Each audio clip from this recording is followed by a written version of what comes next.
في ذاك الوقت فهذا كان اشتغلت انا اشتغلت يعني مع هذا البروفيسور أسادة، كان هو يعني ديريكتور دو ريشيرش تاعي، مدير البحث.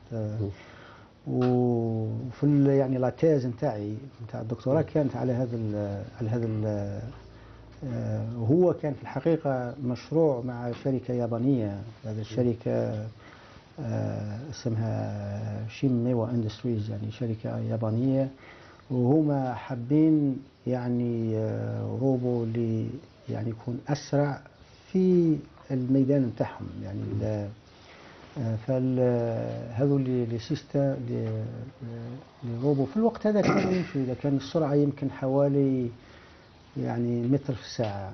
متر في الثانية. متر بار سكوند. متر في الساعة راهي ما يوصلش كاع. ما يوصلش أنا كاع.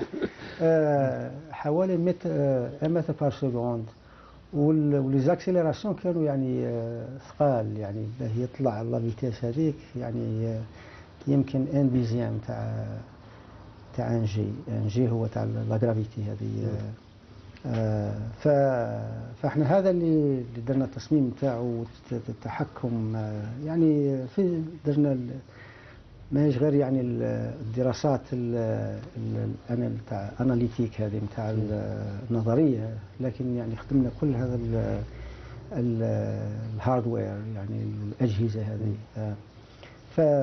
وكان يعني صح يعني يمشي حوالي 10 مترات في الثانية، يعني 10 متر بار سكوند. الاكسيلراسيون حوالي يعني 5 جي. يعني في الوقت هذا كانت ايه. هذاك يعني كان اول يعني مشروع اللي اشتغلنا فيه. نعم. وبعد هذاك يعني تعرفت على الشركات يعني في اليابان. في بعد هذا الاختراع كان كرمك ريغان، رونالد ريغان. نعم ايه، كان يعني التكريم جاء من عنده ومن جانب يعني هذا المؤسسة. وحتى يعني تيد كينيدي، يعني الآن راح توفى هو تيد كينيدي، وجون كيري يعني بعثوا لي. جون كيري لا هذاك وزير خارجية. نعم.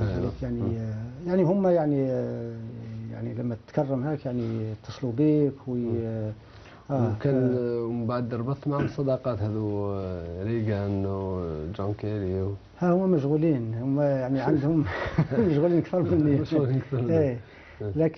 لكن يعني الإنسان يحس، يعني هو كل إنسان يعني مهما كانت المرتبة نتاعو، يعني مرة على مرة يعني يحتاج يعني يعني من المؤسسة نتاعو ولا من الحكومة، ولا يعني تشجيع، يعني مهما كانت المرتبة نتاعو.